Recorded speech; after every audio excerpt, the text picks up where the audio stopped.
ladies and gentlemen, today we are going to calculate the efficiency of the power that is extracted using turbine.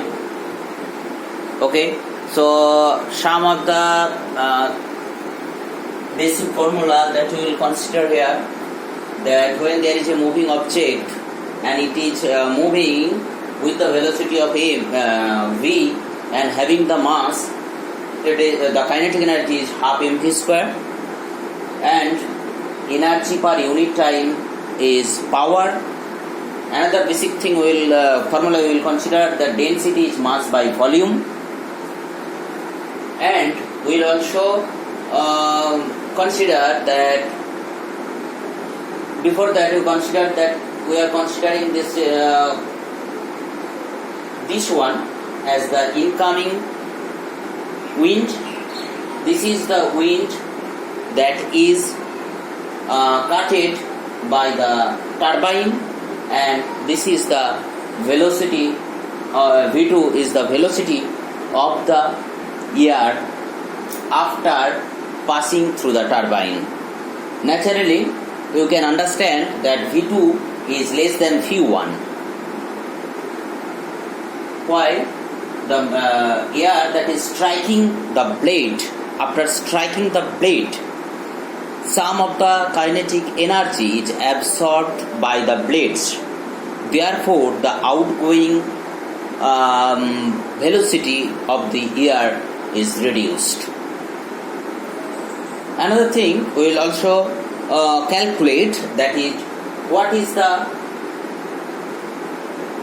derivative of this mass that is passing through either the air, incoming air, outgoing air, or what will be the mass derivative of this air. We know D, that means density, is m by v. In this calculation, we will consider density as rho. So, what is the derivative of mass? Derivative of mass means mass per unit time. That means density into volume per unit time. What is the volume per unit time? Volume per unit time is nothing but the cross-sectional area and the speed. That means displacement per unit time, that is nothing but small v. This is capital V volume, this is small v. You see, this is mass. Mass is density into, we are calculating not the mass, we are calculating the rate of mass per unit time, that is striking, incoming or outgoing or striking the turbine. Therefore, this rate of mass, student be careful, this is not the mass, this is mass per unit time is nothing but the density multiplied by volume per unit time. What is the volume per unit time? Volume is what? The cross-sectional area multiplied by length. Here we are considering mass per unit time. So velocity per unit time will be area into the volume per unit time will be cross-sectional area into velocity.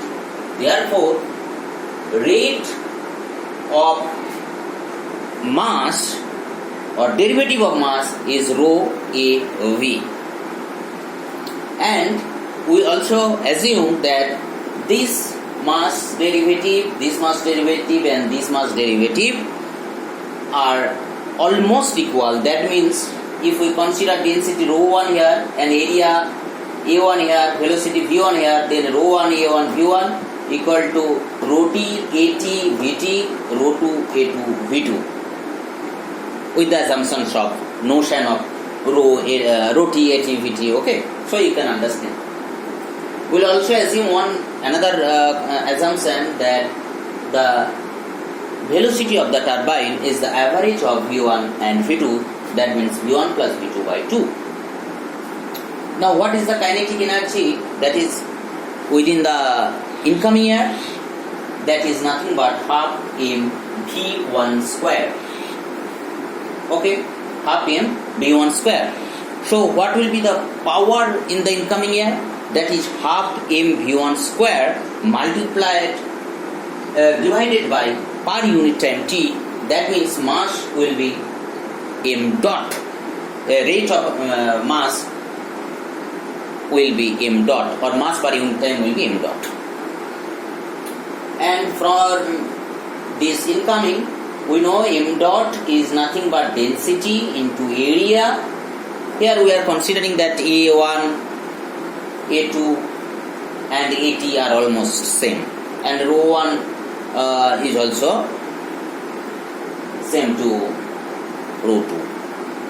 So we are using the general expression of rho and the cross sectional area as capital A. Okay, student can use the notion of here A1, rho 1.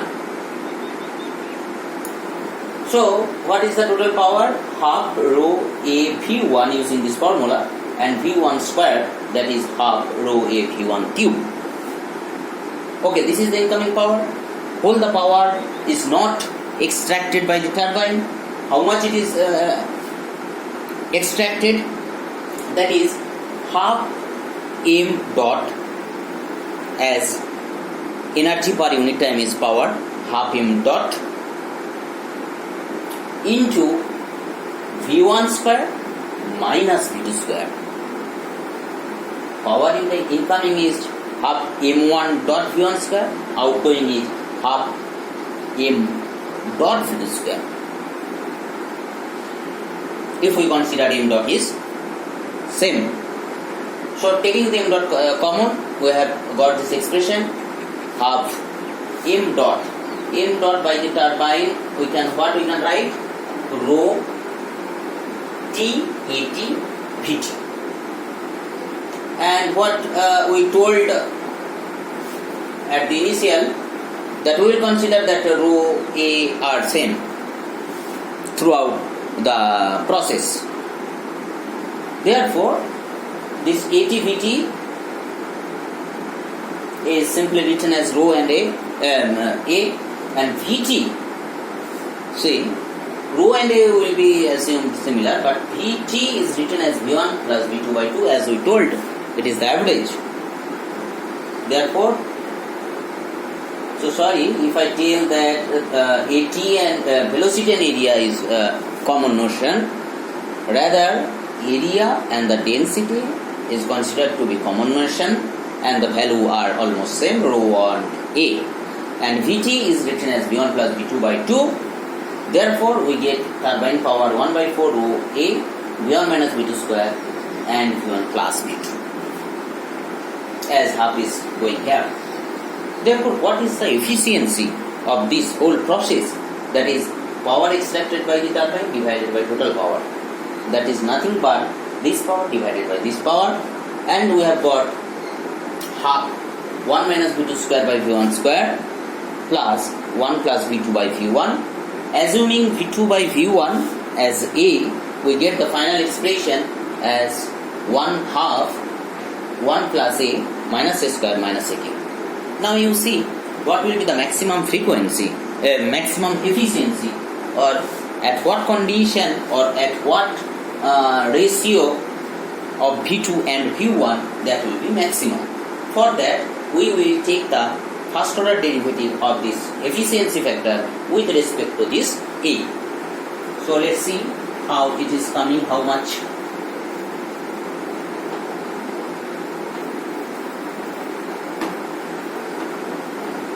So what is the final expression we got, last expression we got? Tau is 1 plus A minus A square minus A cube. Taking a derivative with respect to A, we get 1 minus 2A minus 3A square. This equals to 0. Solving this, we will get when A is equals to 1 by 3. That is, V2 is 1/3 of Q1, then the maximum, we get maximum efficiency. And substituting this value in the expression, what will be the maximum efficiency? It is, what we got? Half 1 minus V2 by V1 square, that means 1 by 9, and 1 minus V1 by V2, 1 by 3. Multiplying it with 100%, we will get maximum power 59 point something. Okay, so this is the maximum efficiency that we can get. Therefore, the wind power has a problem that the efficiency is very low. Okay, so the whole design process, design consideration will be on this basis how to increase this efficiency. Thank you.